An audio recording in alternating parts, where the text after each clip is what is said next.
Buddhāvataṃsaka, the Flower Ornament Sutra. Chapter 1. The Wonderful Adornments of the Leaders of the Worlds. Buddha's voice makes all countries tremble. Every sphere of sound awakes all beings without exception.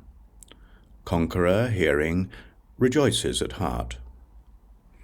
The Buddha body is pure, ever calm, manifesting all forms, yet without any signs. Abiding this way everywhere in the world, this is the approach of pure flowers. The guide is so inconceivable, causing all to see according to their minds, sometimes sitting or walking or standing. Infinite, dignified postures understands this. A Buddha is hard to meet, even in a million eons. He appears in the world to give help freely, causing beings to be free from the pains of destitution. Here is where supreme light array enters. Each of the Buddha's teeth emits blazing clouds of light as from a fragrant lamp, destroying the illusions of all sentient beings. Undefiled cloud sees in this way. Beings' attachments and delusions are multiple barriers. They follow demons in their ways, always involved in routines.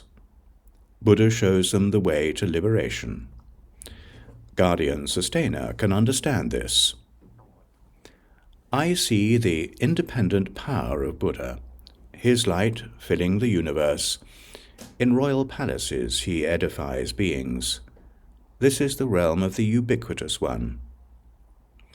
Beings are deluded, full of miseries. Buddha is in their midst, always saving, causing delusions to vanish and joy to abound.